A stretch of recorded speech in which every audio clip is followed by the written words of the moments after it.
नमस्कार दोस्तों, आज बात करेंगे महत्वपूर्ण अनुच्छेदों के बारे में। चलिए शुरू करते हैं। अनुच्छेद 1 में भारत राज्यों का संघ होगा। अनुच्छेद 2 में नए राज्यों का प्रवेश या स्थापना। अनुच्छेद 3 राज्य का निर्माण तथा सीमाओं या नामों में परिवर्तन अनुच्छेद 3 के तहत होगा। अनुच्छेद 4 पहली अनुसूची व चौथी अनुसूची के संशोधन तथा 2 और 3 के अधीन बनाई गई विधियां। अनुच्छेद 5 संविधान के प्रारंभ पर नागरिकता। अनुच्छेद 6 भारत आने वाले व्यक्तियों को नागरिकता। अनुच्छेद 7 पाकिस्तान जाने वालों को नागरिकता। भारत के बाहर रहने वाले व्यक्तियों को नागरिकता। अनुच्छेद 8 अनुच्छेद 9 विदेशी राज्य की नागरिकता लेने पर नागरिकता का न होना। अनुच्छेद 10 नागरिकता के अधिकारों का बना रहना। अनुच्छेद 11 संसद द्वारा नागरिकता के लिए कानून का विनियमन। अनुच्छेद 12 राज्य की परिभाषा। अनुच्छेद 13 मूल अधिकारों को असंगत या अल्पीकरण करने वाली विधियां। अनुच्छेद 14 विधि के समक्ष समानता। अनुच्छेद 15 में धर्म, मूल वंश, जाति, लिंग या जन्म के आधार पर भेदभाव पर रोक। यह अनुच्छेद 15 में उल्लेख है इसका। अनुच्छेद 16 लोक नियोजन में अवसर की समानता। अनुच्छेद 17 अस्पृश्यता का अंत। अनुच्छेद 18 उपाधियों का अंत। अनुच्छेद 19 अभिव्यक्ति की स्वतंत्रता। अनुच्छेद 19A सूचना का अधिकार। अनुच्छेद 20 अपराधों के दोषसिद्धि के संबंध में संरक्षण। अनुच्छेद 21 प्राण और दैहिक स्वतंत्रता का संरक्षण। अनुच्छेद 21A 6 से 14 वर्ष के बच्चों को शिक्षा का अधिकार। निजता का अधिकार भी अनुच्छेद 21 के अंतर्गत ही आता है। अनुच्छेद 22 कुछ दशाओं में गिरफ्तारी से संरक्षण। अनुच्छेद 23 मानव के दुर्व्यापार, बेगारी एवं बलात्श्रम पर प्रतिबंध। अनुच्छेद 24 14 वर्ष से कम आयु के बच्चों को कारखानों, खान या किसी खतरनाक उद्योग में कार्य नहीं कराया जा सकता। अनुच्छेद 25 धर्म का आचरण और प्रचार की स्वतंत्रता। अनुच्छेद 26 धार्मिक कार्यों के प्रबंध की स्वतंत्रता। अनुच्छेद 29 अल्पसंख्यक वर्गों के हितों का संरक्षण।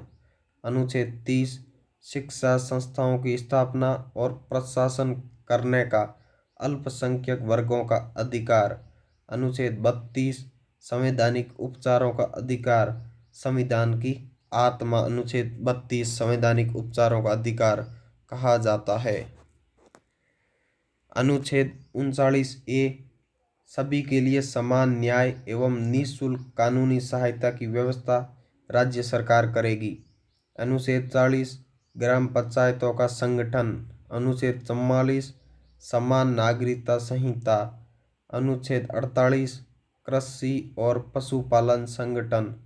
अनुच्छेद 48A पर्यावरण व वन तथा वन्य जीवों की रक्षा। अनुच्छेद 48A के अंतर्गत।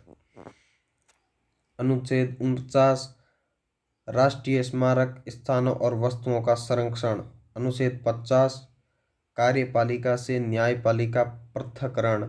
अनुच्छेद 51 अंतर्राष्ट्रीय शांति और सुरक्षा। अनुच्छेद 51A मूल कर्तव्य। अनुच्छेद 52 भारत का राष्ट्रपति। अनुच्छेद 53 संघ की कार्यपालिका शक्ति। अनुच्छेद 54 राष्ट्रपति का निर्वाचन। अनुच्छेद 55 राष्ट्रपति के निर्वाचन प्रणाली। अनुच्छेद 56 राष्ट्रपति की पदावधि। अनुच्छेद 55 में राष्ट्रपति की निर्वाचन प्रणाली और 56 में राष्ट्रपति की पदावधि। अनुच्छेद 57 पुनर्निर्वाचन के लिए पात्रता। अनुच्छेद 58 राष्ट्रपति निर्वाचित होने के लिए अर्हताएं। अनुच्छेद 60 राष्ट्रपति की शपथ। नेक्स्ट अनुच्छेद 61 राष्ट्रपति पर महाभियोग चलाने की प्रक्रिया। अनुच्छेद 63 भारत का उपराष्ट्रपति। अनुच्छेद 64 उपराष्ट्रपति का राज्यसभा का पदेन सभापति होना। अनुच्छेद 65 राष्ट्रपति के पद की रिक्त पर उपराष्ट्रपति के कार्य। अनुच्छेद 66 उपराष्ट्रपति का निर्वाचन। अनुच्छेद 67 उपराष्ट्रपति की पदावधि। अनुच्छेद 68 उपराष्ट्रपति के पद की रिक्त पद भरने के लिए निर्वाचन।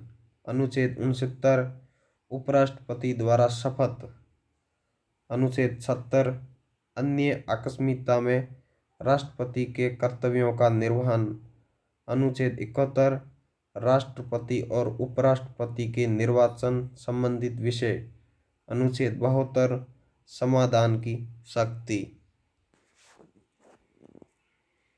अनुच्छेद 73 संघ की कार्यपालिका शक्ति का विस्तार। अनुच्छेद 74 राष्ट्रपति को सलाह देने के लिए मंत्रिपरिषद। अनुच्छेद 75 मंत्रियों के बारे में उपबंध। अनुच्छेद 76 भारत का महान्यायवादी। अनुच्छेद 77 भारत सरकार के कार्य का संचालन। अनुच्छेद 78 राष्ट्रपति को जानकारी देने के लिए प्रधानमंत्री के कर्तव्य। अनुच्छेद 79 संसद का गठन। अनुच्छेद 80 राज्यसभा की संरचना। अनुच्छेद 81 लोकसभा की संरचना। अनुच्छेद 83 संसद के सदनों की अवधि। अनुच्छेद 84 संसद के सदस्यों के लिए अहर्ता। अनुच्छेद 85 संसद का सत्र सत्रावसान और विघटन। अनुच्छेद 87 राष्ट्रपति का विशेष अभिभाषण। अनुच्छेद 88 सदनों के बारे में मंत्रियों और महान्यायवादी अधिकार। अनुच्छेद 89 राज्यसभा का सभापति और उपसभापति। अनुच्छेद 90 उपसभापति का पद रिक्त होना या पद हटाया जाना। Thanks for watching.